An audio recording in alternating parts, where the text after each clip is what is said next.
texte du jour sera dans Exode chapitre 3 et 4. Vous vous rappelez, il y a 2 semaines, je vous ai parlé d'un personnage. Qu'est-ce que cette image vous rappelle? Rien? Oui, cela nous rappelle Moïse. C'est vrai que Moïse a été élevé dans un endroit huppé. Moïse, à cette époque, voulait les voitures qu'il voulait. Il avait les filles qu'il voulait. Il avait l'entrée dans les endroits les plus huppés qu'il voulait. Et Moïse avait tout, vous vous rappelez? Et c'est vrai que c'était une vie en or. Et la Bible nous dit que même si Moïse avait la sécurité en Égypte, eh bien, Moïse a décidé de laisser toute cette vie et de pouvoir vivre autre chose parce que les gens qui étaient dans cette vie n'étaient pas dans la lignée de la parole du Dieu qu'il voulait servir. Et c'est vrai qu'on nous dit que l'ange de l'Éternel apparut à Moïse et l'ange de l'Éternel est venu et là, au moment où, disons que l'ange est apparu à travers une buisson et ce buisson ne se consommait pas. Alors, vous avez ça? Il ne se consumait pas, il brûlait, mais on voyait des flammes, mais il ne se consumait pas. Et le verset 4 nous dit, l'Éternel vit qu'il se détournait pour voir, et Dieu l'appela du milieu du buisson, et il dit, Moïse, Moïse. Et Moïse répondit, me voici. Dieu dit, n'approche pas d'ici, ôte tes souliers de tes pieds, car le lieu sur lequel tu te tiens est une terre sainte. Et il ajouta, je suis le Dieu de ton père, le Dieu d'Abraham, le Dieu d'Isaac et le Dieu de Jacob. Moïse se cacha le visage parce qu'il craignait de regarder Dieu.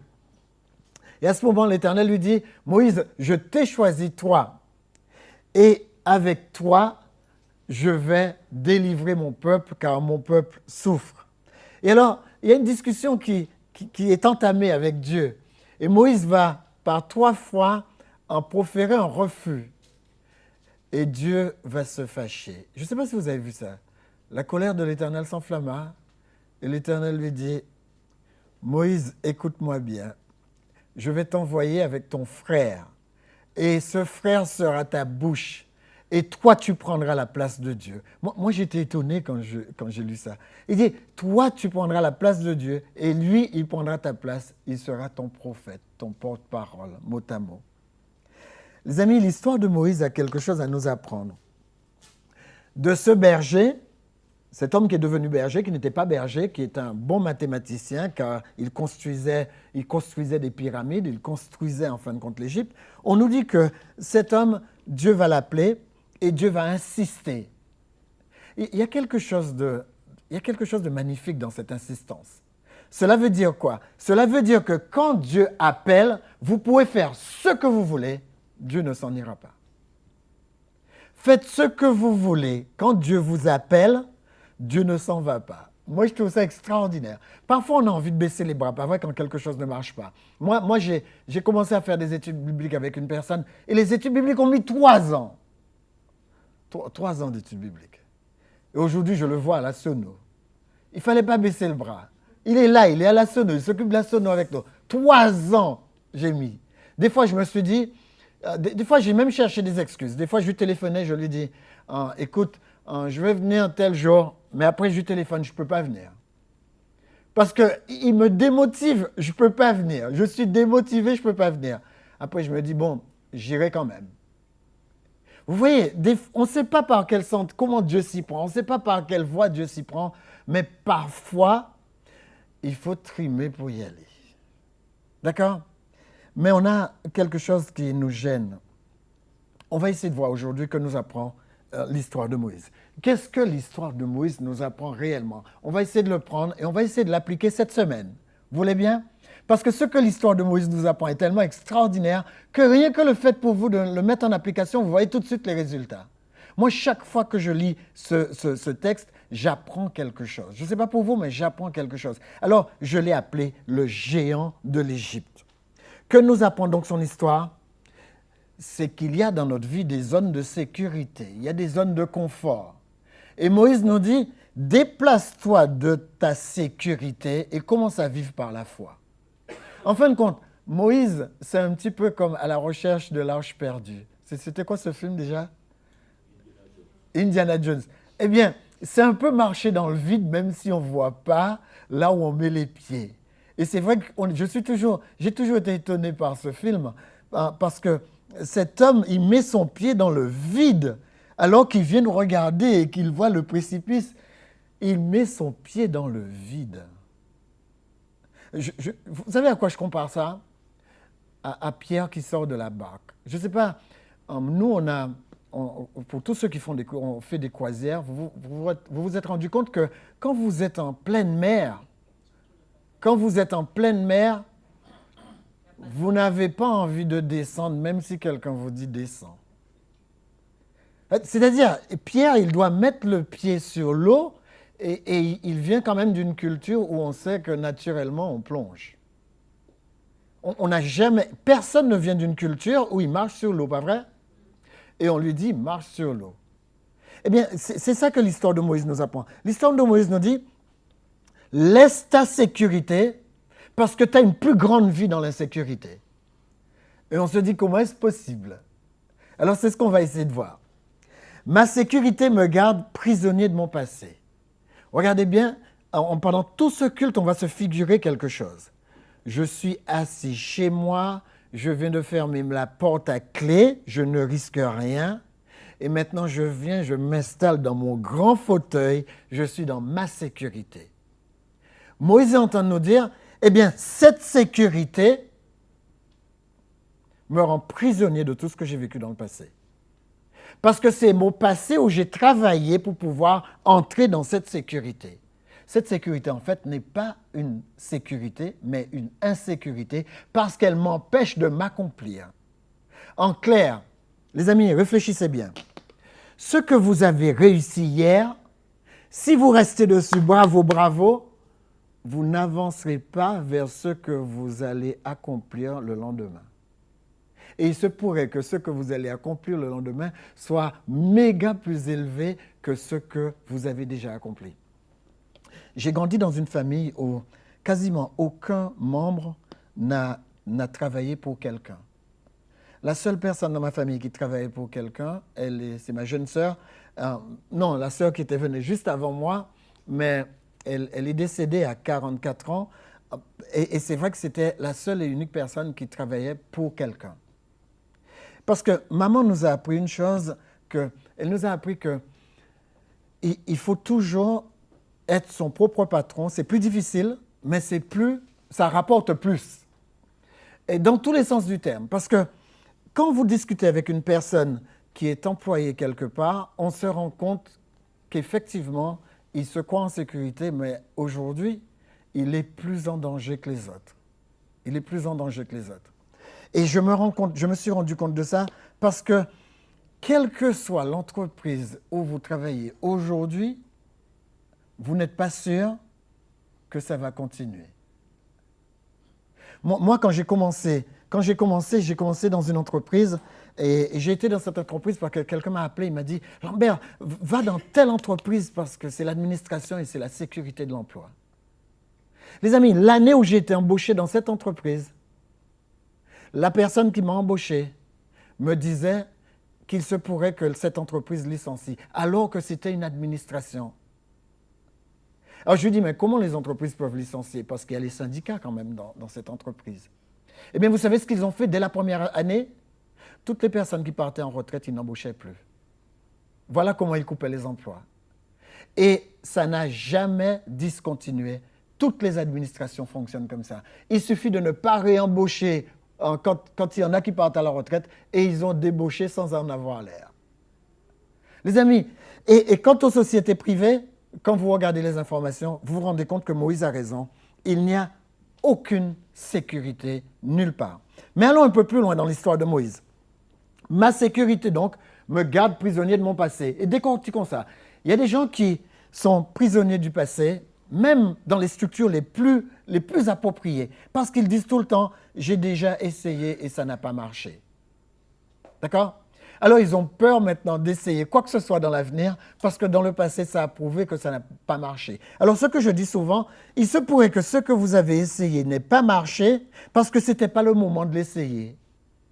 Mais qu'il se pourrait que le lendemain soit le moment de l'essayer. Il y a une phrase qui ressort toujours. J'ai plus la force d'essayer. Quand il y a une grande déception, c'est souvent ce qu'on entend.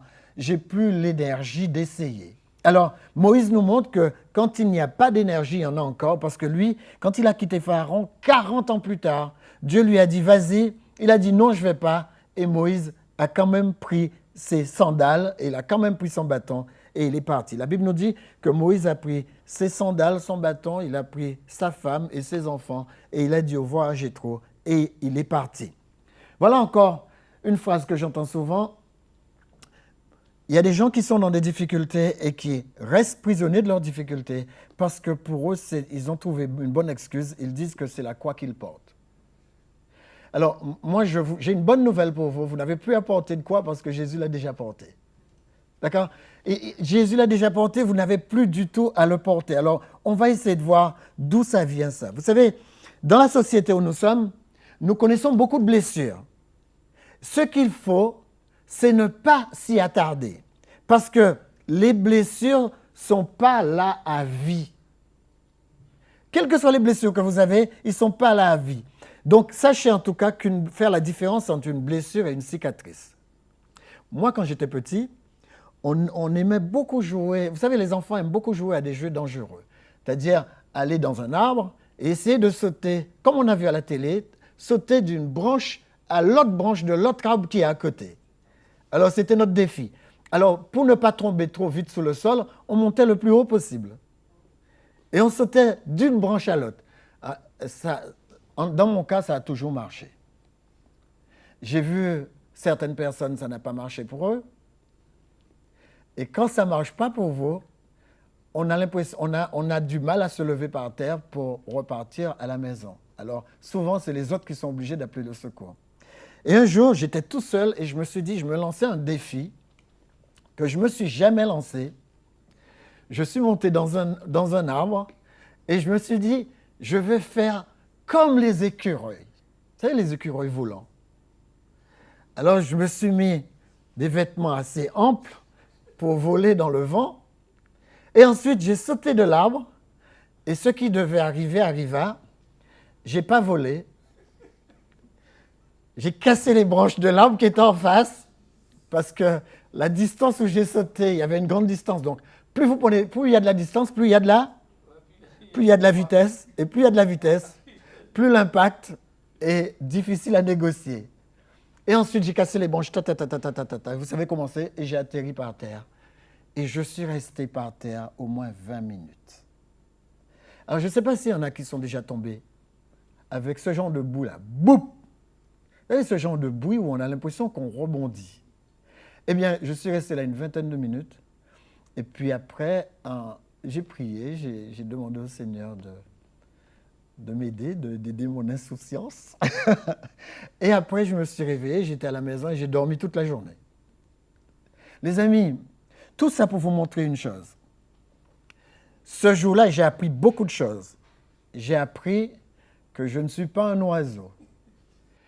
La blessure donne beaucoup d'espérance. D'accord? Tu seras guéri ou tu ne seras pas guéri. De toute manière, tu as de l'espérance dans un sens ou dans un autre. Mais l'autre, c'est-à-dire la cicatrice, donne beaucoup d'expérience. On apprend des choses à ne pas faire et c'est une très bonne chose. L'une doit être oubliée, la blessure doit être oubliée. Parce que je vous assure que quand vous tombez comme ça et vous tombez sur le dos, vous avez l'impression que tout à l'intérieur de vous est tombé sur le dos. Pas vrai?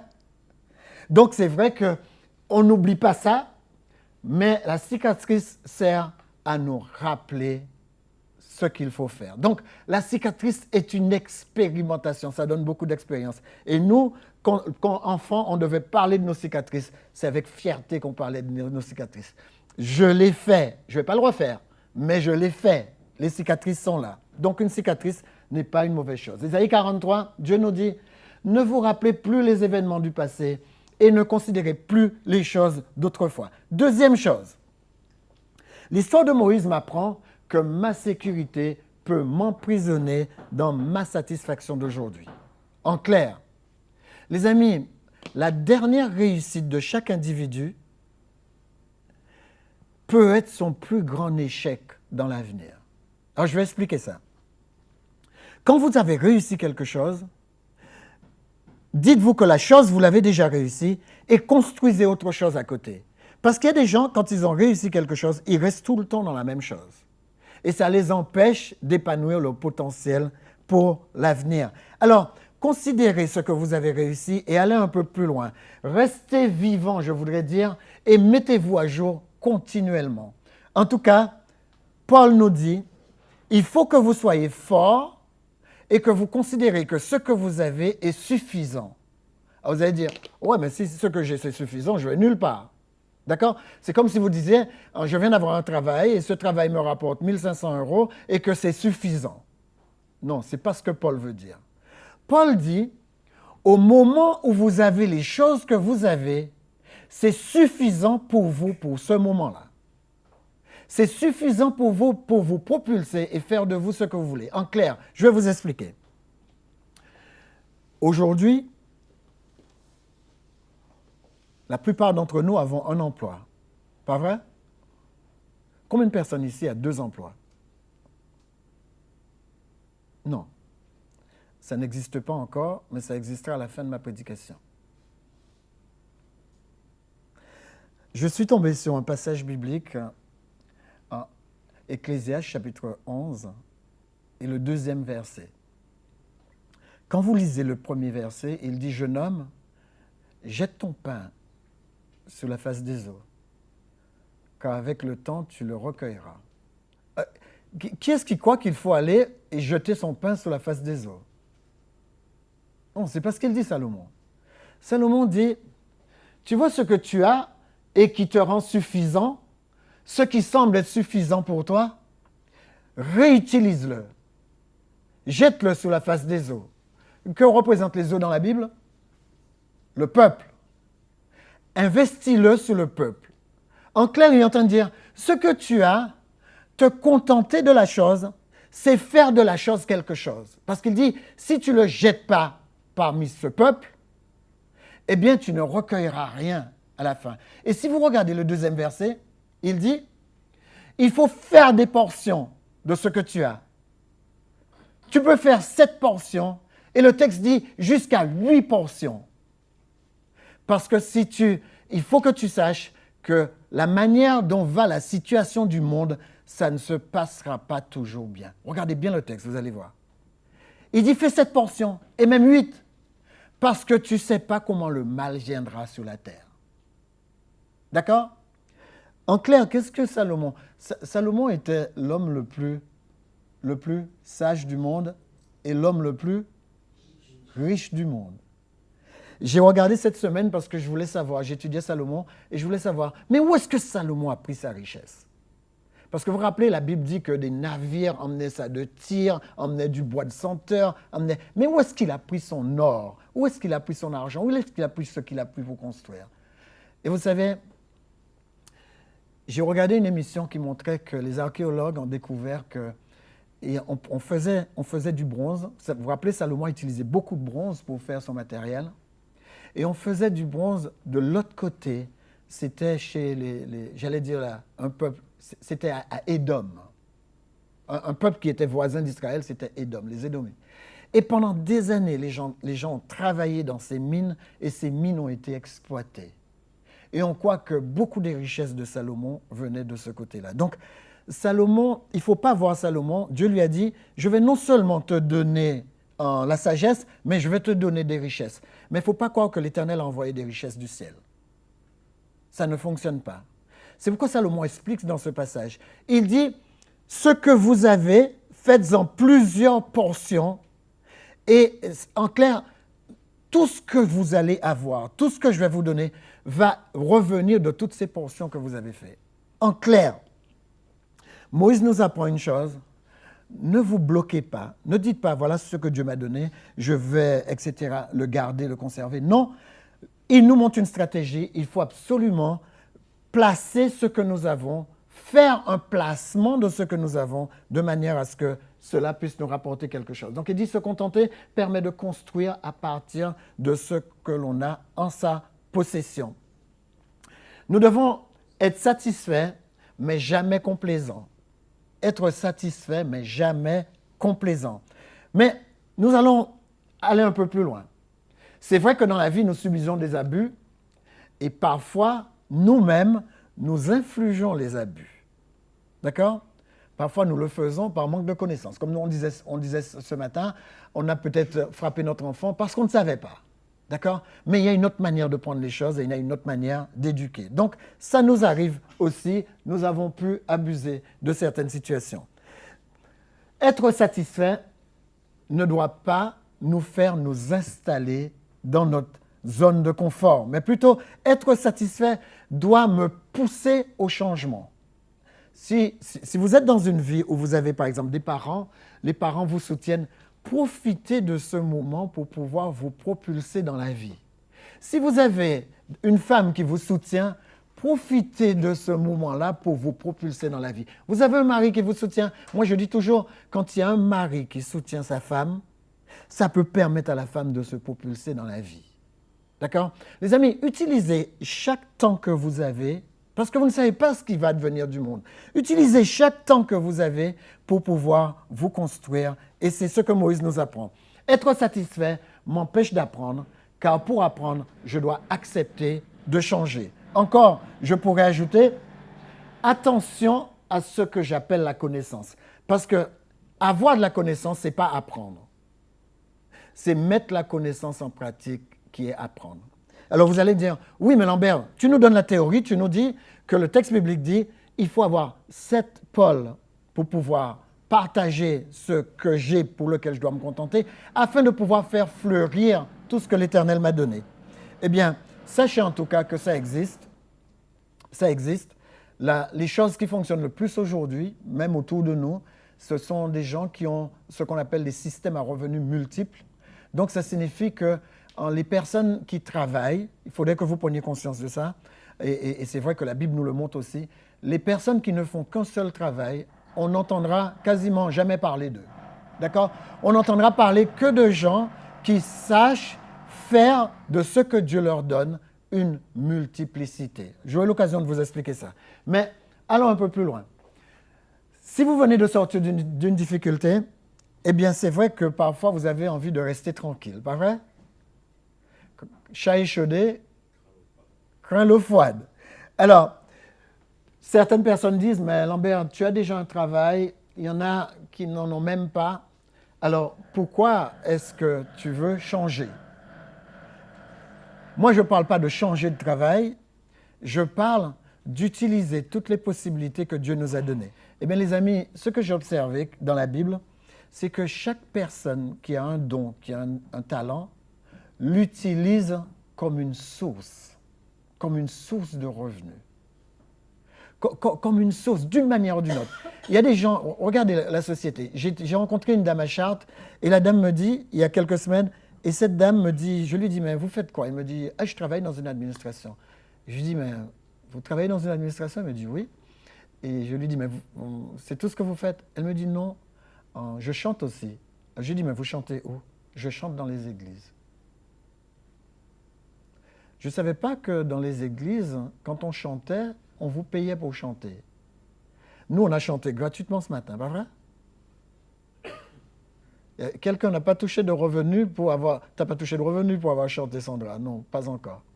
Donc ça signifie qu'il y a des gens qui ont compris qu'ils pouvaient chanter. Alors, je lui ai expliqué, mais comment ça se passe? Eh bien, elle envoie des SMS aux églises, et puis elle présente son programme, et les églises la font venir, et les églises elle présente son programme, et les églises la payent pour le programme qu'elle a présenté. Alors elle me dit, à Mission 7, vous ne pourrez pas trouver une date? Et c'est vrai que je l'ai regardé, j'ai souri, j'ai dit, non, ça ne nous est même pas venu à l'esprit à Mission 7 que quelqu'un pouvait organiser un programme. Donc elle arrive avec un programme clé en main, mais son programme clé en main, elle est toute seule. Hein? Elle arrive avec son programme clé en main, elle présente son programme. N'importe quelle église, elle présente son programme, on la paye et puis elle s'en va. Bon, elle ne m'a pas dit combien on la paye, mais elle m'a dit, c'est comme ça qu'elle vit. Vous ne trouvez pas ça extraordinaire? Qu'une personne ait pu prendre son talent que nous, en général, on utilise gratuitement pour vivre de son talent, en tout cas une partie de sa vie, ce talent fait une partie de sa vie, et elle rentabilise son talent de cette manière. Donc c'est vrai que rester tranquille n'est pas une option, nous dit Moïse. Alors pour terminer, qui aurait jamais connu Moïse si Moïse était resté tranquillement chez Pharaon? Rappelez, Moïse, c'est parce qu'il a quitté chez Pharaon qu'on l'a connu. C'est parce qu'il a eu son problème avec les Égyptiens. Mais qui d'entre nous n'auront jamais su les exploits de Moïse s'il était resté avec sa femme, ses moutons, chez son beau-père? Jamais. Exode 2, verset 1 nous dit que Moïse est devenu adulte et un jour, il alla rendre visite à ses frères et il a vu qu'on rouait un Égyptien de coups. En fin de compte, qu'est-ce qu'il est en train de nous dire? Il est en train de nous dire, il y a toujours quelque chose qui me disconvient et contre lequel j'ai quelque chose à faire. En clair, la plus grande source de revenus du monde, c'est les problèmes qu'on va résoudre. Vous avez compris? Le plus grand épanouissement dans le monde, c'est de résoudre un problème. C'est difficile à entreprendre ça.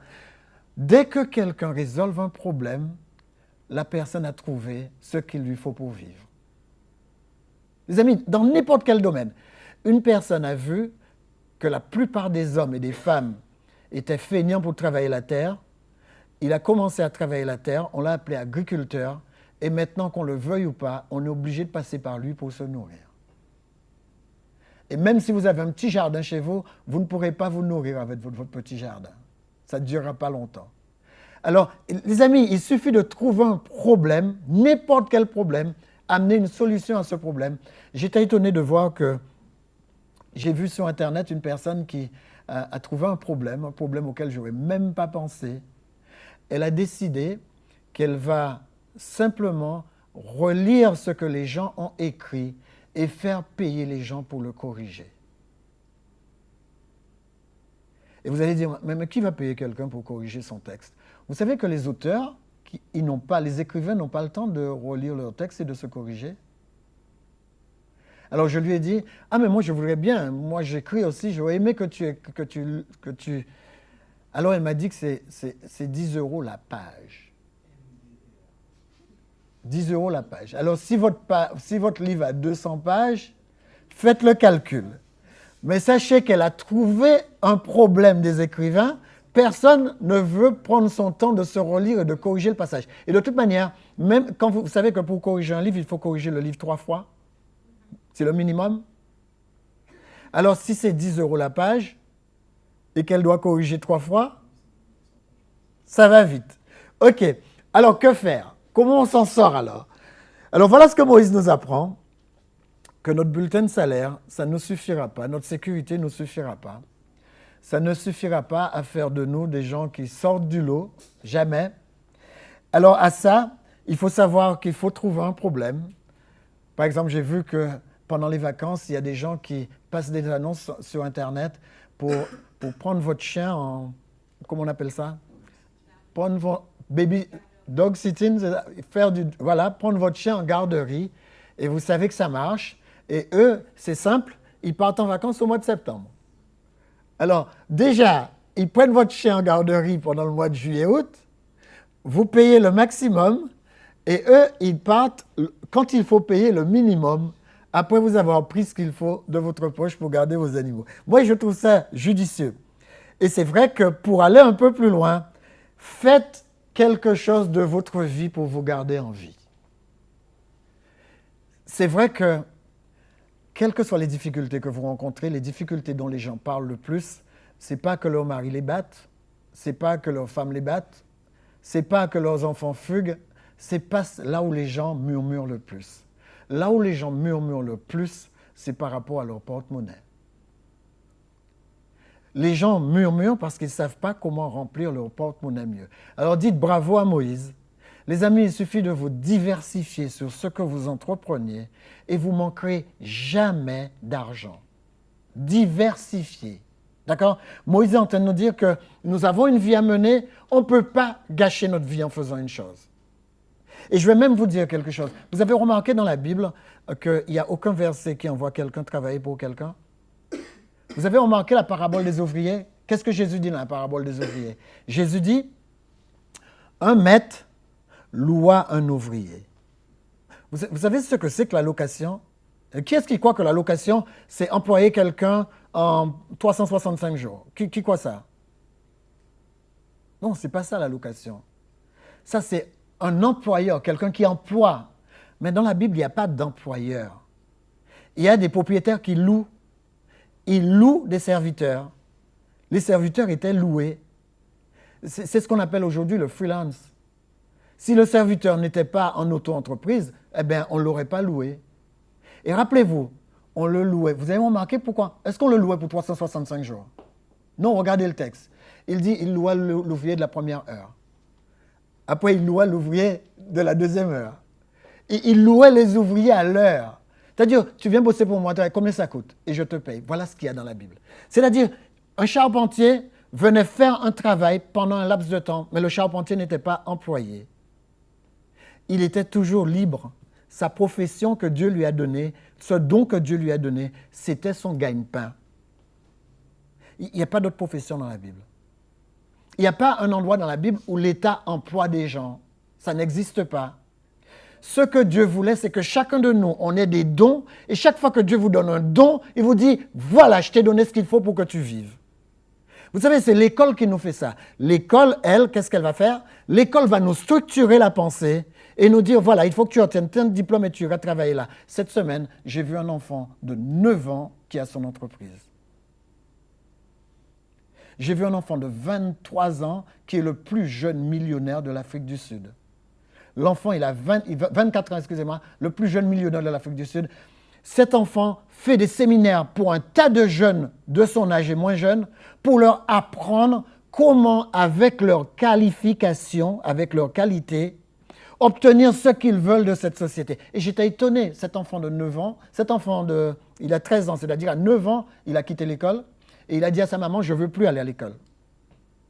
Et sa mère lui a dit, qu'est-ce que tu vas devenir? Il a dit, mets-moi dans une école Steiner.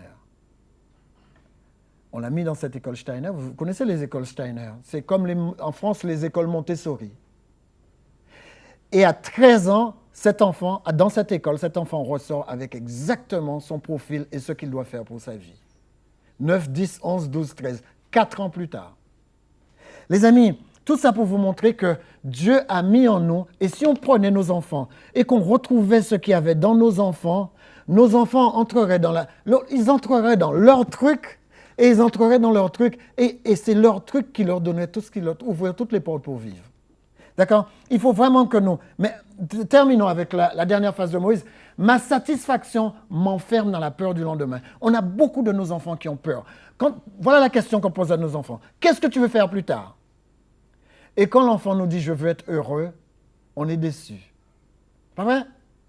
Qu'est-ce que tu veux faire plus tard? Pourquoi cette question? L'enfant, il vit maintenant.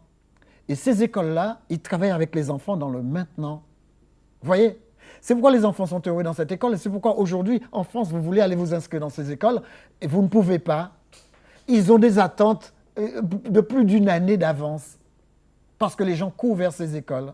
Pourquoi? Parce qu'ils fonctionnent avec les enfants selon leurs dons et selon leurs talents. Alors, ce que Dieu a pour vous, dit Paul, est plus grand que ce que vous avez pour vous-même. Ce que Dieu a pour vous est plus grand. Il peut faire infiniment ce que vous imaginez. Est plus grand que vous-même. Donc, il faut absolument que nous sortions on sort de la ligne droite. Il faut sortir de la ligne droite pour trouver ce que Dieu a pour vous. Exode 14, verset 13, il dit, s'il te plaît, envoie quelqu'un d'autre. Vous vous rappelez ce que Moïse a dit à Dieu? S'il te plaît, envoie quelqu'un d'autre. Et Dieu va lui dire non. La foi, c'est faire un pas malgré la peur. Nous avons une société où nous avons été formés de telle manière que tout le monde, quand il rentre dans la vie active, il a peur. Combien de personnes, quand ils font leur curriculum vitae, ont peur de rater le coche? Combien de personnes, quand ils font leur lettre de motivation, ont peur de rater le coche? C'est-à-dire que vous allez dans un monde qui, normalement, devrait vous donner votre pain quotidien et vous avez déjà la peur au ventre uniquement au cas où on vous exclut du système. Nous sommes dans un tel système que nous avons tout le temps peur d'être exclus. Alors, avançons. Voilà la solution de Dieu. Pour vivre par la foi, vous devez reconnaître que Dieu travaille en vous. Dieu, c'est l'esprit principal à l'intérieur d'un individu. Donc, il faut quitter sa zone de confort, même si ce n'est pas naturel. Voilà le texte biblique. C'est par la foi que Moïse, à sa naissance, a été caché pendant 3 mois par ses parents. Il avait en effet vu que l'enfant était beau. Ça ne vous choque pas? Et si l'enfant n'était pas beau? Non, ça ne vous choque pas? Il n'y a que moi qui suis choqué par ce passage. On nous dit que c'est par la foi que Moïse, à sa naissance, a été caché pendant 3 mois par ses parents. Ils avaient en effet vu que l'enfant était beau. On dit, bon, s'il n'était pas beau, on ne l'aurait pas caché pendant 3 mois, on n'aurait pas pris autant de risques. Vous croyez que c'est ce qui est écrit là? Eh bien, j'ai regardé le mot c'est asteios, qui signifie élégant de corps, charmant. C'est-à-dire les parents, il n'y a pas un seul parent, quand il voit son enfant, il ne le trouve pas wonderful. Rien qu'en regardant le corps de Moïse, il ne s'agissait pas de son visage dans le texte. Rien qu'en regardant le corps de Moïse, les parents étaient « Ah, je ne peux pas donner mon enfant ». Et pour tous les parents, c'était la même chose. Cacher son enfant. Un parent ne supporte pas que son enfant meure par un ordre du roi. C'est par la foi que Moïse a quitté l'Égypte sans craindre la colère du roi, car il s'est montré déterminé, comme s'il voyait ce qui était invisible. Les amis, c'est ça la foi. La foi, c'est prendre votre vie et déjà composer votre vie de choses que les yeux ne voient pas, mais que vous avez la puissance d'amener par votre imagination. D'accord? Eh bien, c'est par la foi que Moïse voit ces choses. Deuxième chose, pour vivre par la foi, vous devez refuser d'être défini par quelqu'un d'autre. C'est mon avant-dernier point, mais il est très important. Pour vivre par la foi, vous devez refuser d'être défini par quelqu'un d'autre. Je vais vous donner quelques exemples et vous allez voir. On nous dit, c'est par la foi que Moïse, devenu grand, a refusé d'être appelé fils de la fille de Pharaon. Eh bien, c'est Moïse qui a raison. Voilà un exemple. Regardez ce texte. À qui on a dit ça? Pour qui as-tu laissé le peu de brebis dans le désert? Je connais ton orgueil et la malice de ton cœur. C'est pour voir la bataille que tu es venu. C'est le frère de David qui lui a dit ça. Il lui a dit à David. D'accord? Et quand il a dit ça à David, qu'est-ce qu'il est en train de faire? Il est en train de dire de David que David est orgueilleux et malicieux. D'accord? Il est en train de donner un nom à David. David ne va pas prendre son nom. David va s'éloigner de lui et David va aller parler directement au roi. Donc, c'est ce qu'il faut faire. N'écoutez pas ce que les gens vous disent. Regardez celui-là. Nous ne pouvons pas lutter contre ces géants. Qui a dit ça? Les espions. Voilà. Il y avait 10 espions. Oui. Et Josué et Caleb, il y avait 2 espions qui n'étaient pas d'accord. Il dit, nous allons monter, nous allons les vaincre parce que l'Éternel est avec nous. Et les 8 espions ont dit, nous sommes à leurs yeux comme des sauterelles. D'accord? Les amis, à cause de ça, ils ont fait 40 ans dans le désert et ils n'ont jamais revu les sauterelles. Eh bien, regardez. Regardez celui-là.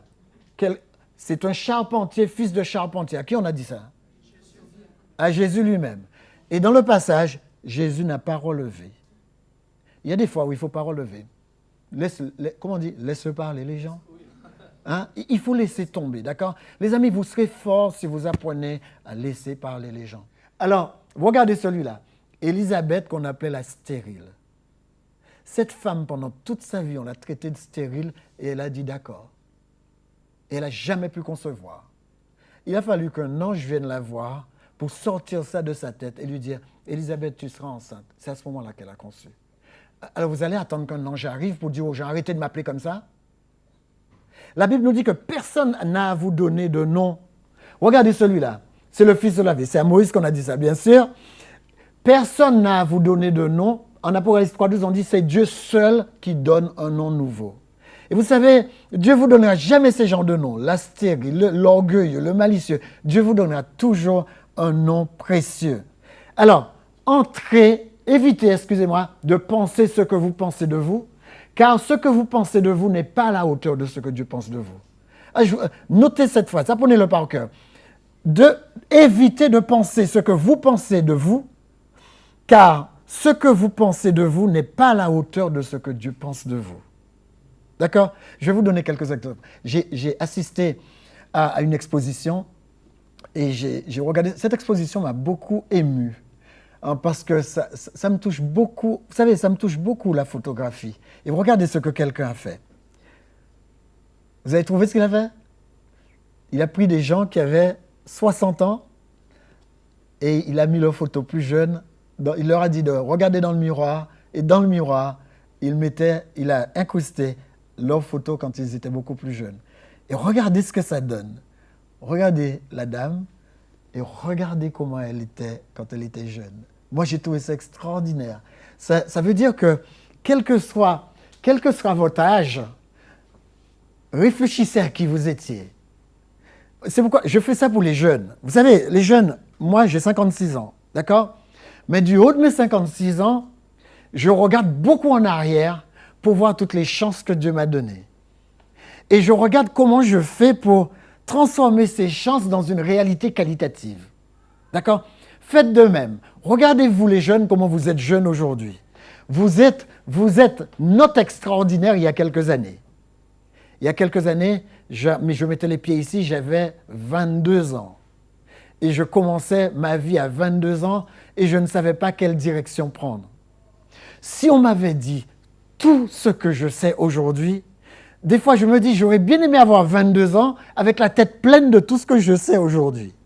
Alors c'est pourquoi, regardez en arrière et regardez celui-là. Je trouve ça extraordinaire. Regardez la femme que Dieu a créée et regardez quelques années plus tard ce qu'elle est devenue. Dieu n'a pas créé un chef-d'œuvre. Dieu ne lui a pas donné des possibilités extraordinaires. Et il y a des gens qui sont jeunes et qui regardent dans la glace et qui trouvent qu'un bouton, c'est un dos d'âne sur leur visage. Les amis, il y a des choses que je ne comprends pas. Vous êtes extraordinaires. N'attendez pas d'avoir 60 ans pour regarder en arrière pour vous trouver jolie. D'accord? Ne regardez pas en arrière pour vous trouver jolie. Regardez celui-là. Regarde la dame magnifique que c'était.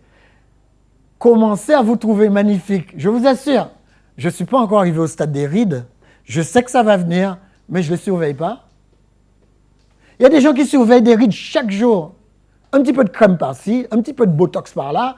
Ils surveillent des rides sans arrêt. Au lieu de surveiller des rides, épanouissez-vous. Ah, les amis, épanouissez-vous. Celui-là, j'ai bien aimé cette image. Je me dis, oh là là, ça me rappelle ma maman. J'ai vu la photo de maman avait 25 ans. Et je me dis, oh là là, regarde la femme que c'était. Les amis, vous êtes jeunes, mettez-vous en valeur maintenant, n'attendez pas 60 ans. Faites tout ce que vous avez envie de faire maintenant. Vous êtes de beaux gosses. Vous avez vu ce que la Bible dit? Ils n'ont pas voulu ils l'ont caché parce qu'il était trop beau, quoi. Il était trop élégant, Eh bien les amis, vous savez, quand j'ai eu mes enfants, quand je suis venu à l'hôpital les voir, je me suis dit, mon Dieu, on est extraordinaire. Mon Dieu, on a pu faire... Mais qu'est-ce que c'est extraordinaire d'avoir pu faire ça? Je vous assure, si je pouvais en avoir 20, j'en aurais eu 20. Mais bon, c'est une autre chose. Bon, regardez celui-là. Qu'est-ce que vous pensez de lui? D'accord? Eh bien, les amis, sachez que celui-là, voilà ce qu'il est devenu aujourd'hui. Là, il n'avait même pas 11 ans. Mais en tout cas, je continue. Ne dites plus ce que vous pensez de vous devant des échecs. Dites ce que Dieu pense de vous. Alors, on va essayer de le dire ensemble. Pour finir, ne dites plus ce que vous pensez des autres quand cela ne va pas. Faites-leur les reproches, certes, mais encouragez-les en disant ce que Dieu pense d'eux. Alors, en clair, évitez de penser ce que vous pensez de vous, car ce que vous pensez de vous n'est pas à la hauteur de ce que Dieu pense de vous. Ça, c'est la phrase à retenir. Je ne penserai plus, ni pour moi, ni pour les autres, ce que je pense d'eux, mais je penserai de ce que Dieu pense d'eux, parce que ce que pense Dieu est vraiment à la hauteur. Que Dieu vous bénisse et que Dieu vous aide. Pensez ce que Dieu pense de vous. Faites ça tous les jours. Et rappelez-vous toujours cette image. N'attendez pas 60 ans pour vous aimer. Aimez-vous maintenant parce que vous le vouliez ou pas, 60 ans se ramènent. Que Dieu vous bénisse. Amen.